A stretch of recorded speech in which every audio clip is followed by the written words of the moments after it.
Here's your WNEM TV5 news update. Good evening, everyone. I'm David Custer. Here's a look at the stories we are following tonight. A federal judge has capped the attorney fees for the Flint water settlement.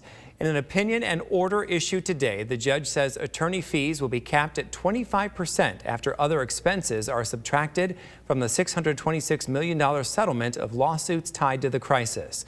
The order also approved nearly $40 million for a common benefit fund and more than $7 million for attorney expenses. The amount of money individual claimants will be paid won't be determined until the claims process ends because it depends on the number of claims submitted and found to be eligible. The claims period opened in January. The deadline for submitting claims is May 12th. The state has revoked the license of a child care center in Tuscola County. On January 19th, investigators say they completed their investigation into the family child care home run by Crystal Lutz of Cairo. They reported a lack of appropriate care and supervision and a household member who was not suitable for the welfare of the children. The state also accuses Lutz of failing to notify the state after receiving an allegation of inappropriate contact with the child. Lutz is now prohibited from operating a child care home or caring for children and required to inform parents that her license has been suspended. New tonight, Senator Debbie Stabenow is sponsoring legislation to prevent insider trading by members of Congress. The bill package will prohibit all members of Congress from buying and selling individual stocks and similar investments while in office. Senator Stabenow says the legislation will prevent potential conflicts of interest and strengthen public trust in the government. Last week, Representative Dan Kildee introduced similar legislation in the House, which would ban members of Congress, their spouses, and their dependent children from trading stocks while in office.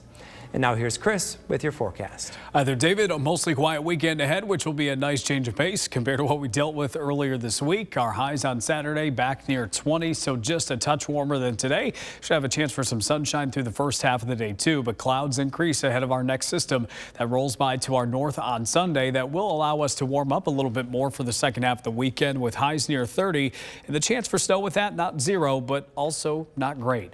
As far as your evening planner tonight, it does look like clouds will stick around most of the evening. There is a weak disturbance that's passing by just to our southwest. That brings a slight chance for snow, especially for places like Gratiot and Shiawassee County. But a gut feeling is most of us don't see a thing from this. And if you do, it is very light. Your sky tracker shows that area of low pressure to the west and most of the snow staying to our south and west. Your first warn 5 hour by hour forecast through the rest of tonight shows that eventually skies start to clear a bit into tomorrow morning, and then they'll cloud up through the day. But like I mentioned, your Saturday evening plans should be just fine.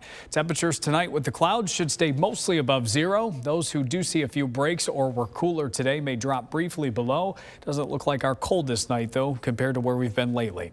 7-day forecast shows those highs mostly in the 30s next week. Tuesday, the nicest day with some sunshine.